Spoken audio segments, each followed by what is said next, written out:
શિક્ષક દિન નિમિત્તે સરકારી તેમજ પ્રાઇવેટ શાળાઓના શિક્ષકોની સમસ્યાઓનું સમાધાન કરીને સાચા અર્થમાં શિક્ષકોનું સન્માન કરવામાં આવે તેવી માંગ કરાઈ હતી। શિક્ષક દિન નિમિત્તે સરકારી તેમજ ખાનગી શાળાઓના શિક્ષકોની સમસ્યાઓનું સમાધાન કરીને સાચા અર્થમાં શિક્ષકોનું સન્માન કરવા બાબતે કલેક્ટરને આમ આદમી પાર્ટી વડોદરા શહેર દ્વારા આવેદનપત્ર। ભારતનું ભવિષ્ય ભારતના વર્ગખંડોમાં ઘડાય છે અને શિક્ષક એ ભાવિનો ઘડવૈયો ગણાય છે। વળી આપણી ભારતીય સભ્યતા અને સંસ્કૃતિએ ગુરુનો ખૂબ જ મહિમા ગયો છે। આવા ગુરુજનો શિક્ષકોનું સન્માન કરવું અને જાળવવું એ આપણું પરમ કર્તવ્ય છે।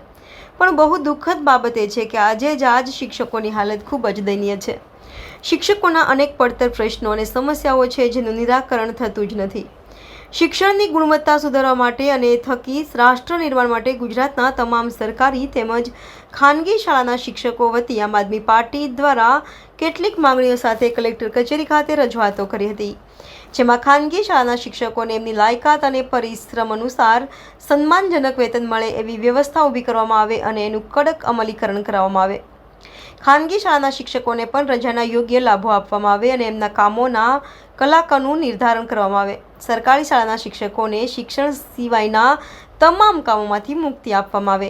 રાજ્યની તમામ સરકારી શાળાઓમાં ખાલી પડેલી શિક્ષકોની જગ્યા તાત્કાલિક ભરીને ટેટની પાસ બેરોજગાર શિક્ષકોને ન્યાય આપવામાં આવે તેમજ વિદ્યાર્થીઓને પૂરતા શિક્ષકો ફાળવવામાં આવે સહિતની માંગણીઓ કરવામાં આવી હતી। આજે શિક્ષક દિન નિમિત્તે અમે શિક્ષકોની માંગ કે શિક્ષકોની સહાયમાં આવ્યા છે કે શિક્ષકો સાથે જે ગેરરીતિ થઈ રહી છે તેમને પૂરતો યોગ્યતા અનુસાર પગાર નથી મળતો, તેમની પેન્શન યોજનાઓમાં તકલીફો ઊભી થઈ રહી છે, તેમને શિક્ષણ સિવાય બીજા બધા કામો પણ કરાવવામાં આવી રહ્યા છે, જેમ કે રસી આપવાનું કામ, ઇલેક્શનમાં કામો સોંપવામાં આવે છે, વસ્તી ગણતરીમાં બી કામો સોંપવામાં આવે છે।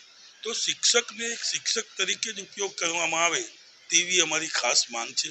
અમે સરકારને આવેદનપત્ર આપી જણાવવા માગીએ છીએ કે તેમની જે પેન્શન યોજના બંધ કરવામાં આવી છે અથવા તો પછી તાત્કાલિક ધોરણે તેમને એક મામૂલી નજીવી પગાર પર રાખવામાં આવે છે, તેની જગ્યાએ તેમને પહેલે દિવસથી જ કાયમ કરવામાં આવે અને તેમની સાથે પૂરેપૂરો ન્યાય કરી અને સરકાર તેમની સહાયતા કરે।